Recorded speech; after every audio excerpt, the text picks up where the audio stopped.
Hey everybody, this is Andrew Cosillo. Thank you for tuning in to another Cosillo blade review. And today I decided to do a fun little video on a subject that I learned years and years and years ago. And it's just a fun thing to do, and that is making cordage, specifically out here in the Southwest, in the Sonoran Desert. This is just some natural cordage, tiny little bit here, as you can see. And this one is specifically made out of soap tree yucca. See, we get a clear shot, you can see there. But as you can see, it's not weak stuff. Of course, it's gonna break if you do too much to it, but it's very useful, very handy, and today in this video, I'm gonna show you how to make some. All right, so first step is we're gonna collect some of these leaves here. And this yucca is really gonna be nice because, as you can see, these ones are really big and long. So that's definitely gonna help us out on not taking too much, more than we need, more than necessary from wildlife, but also it's going to make work, it's going to cut down time. So let's go ahead and harvest these.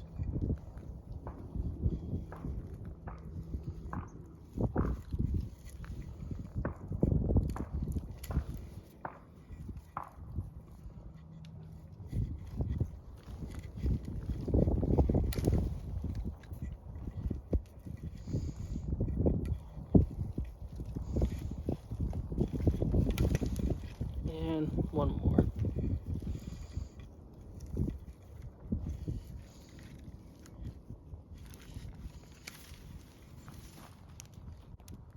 There you go.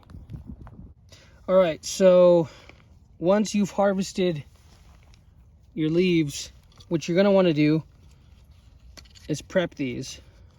So the first thing is you want to remove these little spikes at the end, these picos. Just for my safety, you want to take these off. All right, so once you have removed the little points on the front, what we're gonna do is we're gonna start getting into actually making this cordage. So you can do this with primitive tools. You can do this with rocks, wood, things like that. Just for the sake that I've never done it, I'm kind of curious. I'm going to use the back of this hammer here, which I imagine should work. But essentially what you're doing is you're getting one of these leaves and you're going to be hammering it out to expose those fibers.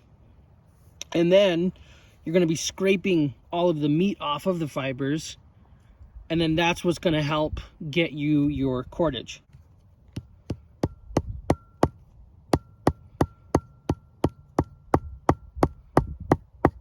Just like this. And one thing you want to keep in mind is make sure you're not doing it too much.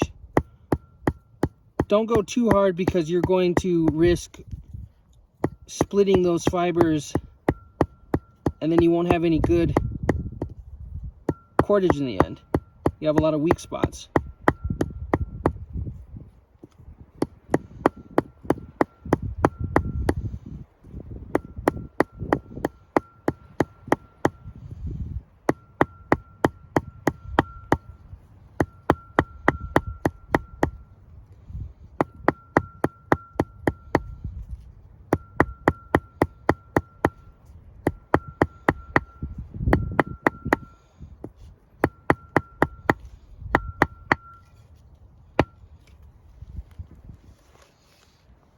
And then what I like to do is I like to flip it over and repeat.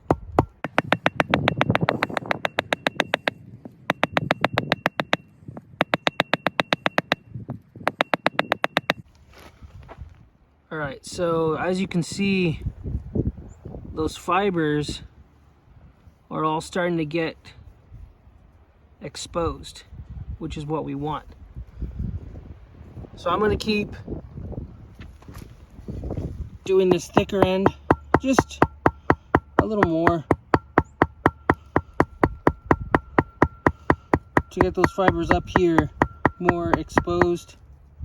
Flip it over, do that again. All right, so what we got here is 2 stones.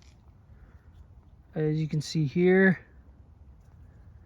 and here. I wanted to grab a couple of examples.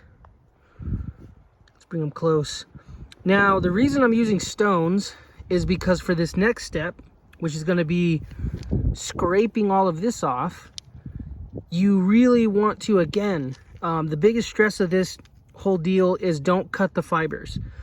And when you have a really sharp cutting edge like this, or like the pocket knife I have, or a knife you may have, you run the risk of slicing your fibers, therefore making weak cordage at the end. So nature will provide. Just go ahead and go find a rock with a nice edge, again, not too sharp, but whatever you can find like this, these will work. All right, so what I have here is the cordage, or 2B cordage, and what I'm going to do is separate the fibers from all this meat.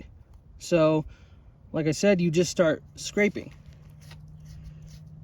and again, don't be too hardcore with this, because you want to, again, you don't want to damage the fiber. So just scrape like that.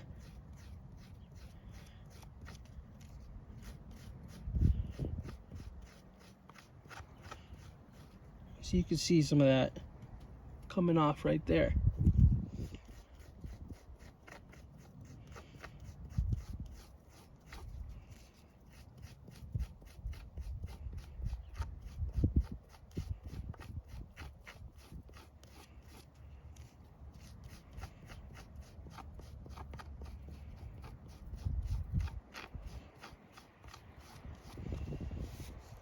And you're going to repeat this process until you remove a lot of that meat, and you're going to repeat it on both sides. So I'll come back when this is done. All right, folks, so what we have here now, like I showed before, is that fibers all separated. So what you're going to want to do is, I really have no exact measurement for this, but you're going to want to separate these kind of into equal amounts. So let's do that little bit. And you're going to want to peel all the way down, again, without, you know, causing too much damage to your other thread or fibers. And you want to like separate ribbons like that, strands in a way.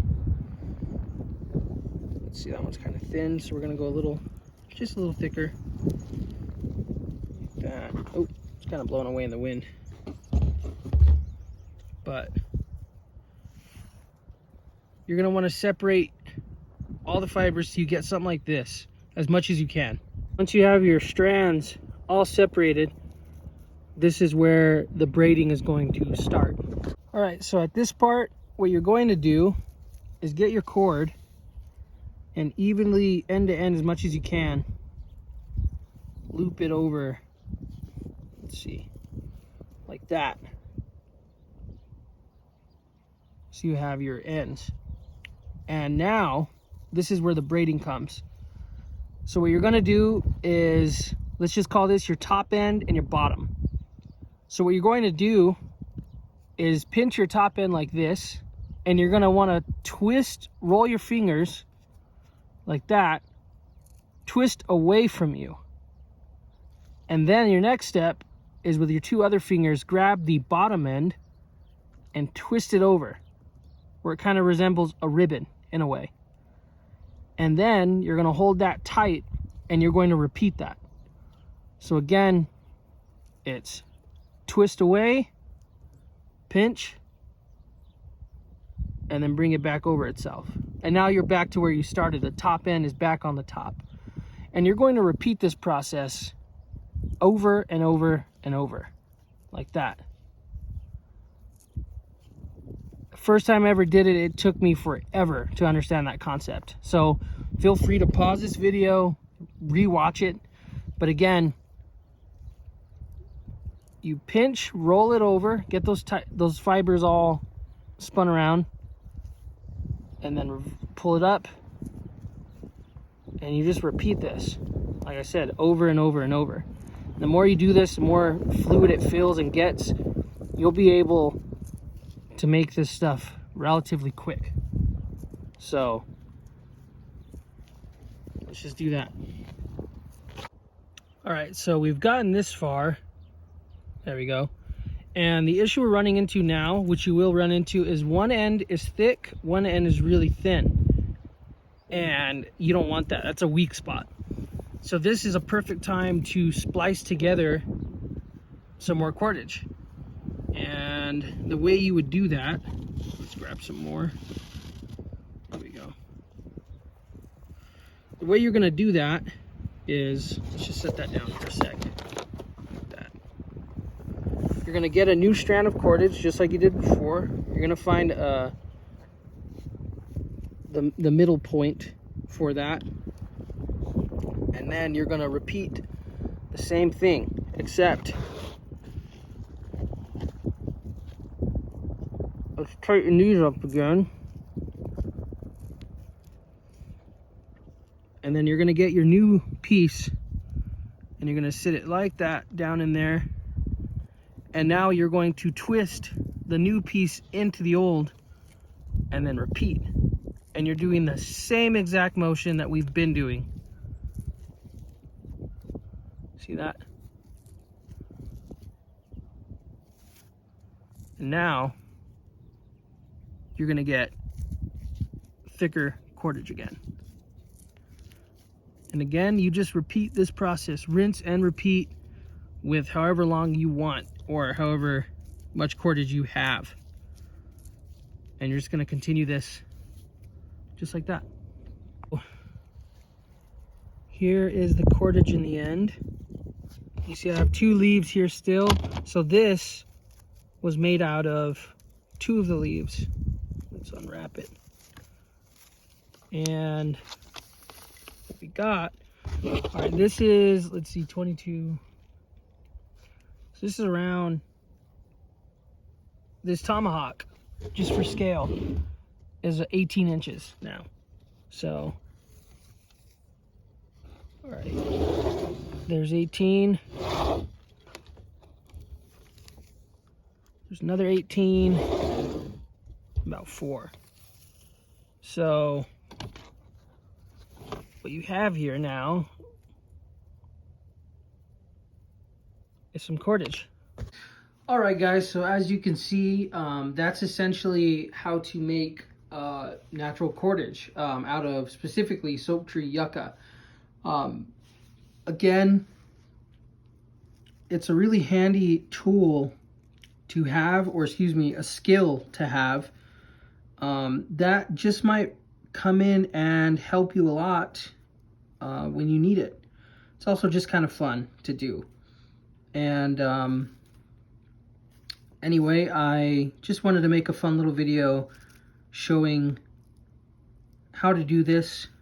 And I've honestly been doing this for years and using this exact method, and it's been working great for me. One thing off topic, or I guess on topic, I would love to eventually make some type of basket with cordage like this, but that'll be a video for another day. And anyway, hopefully this was fun to watch and informative.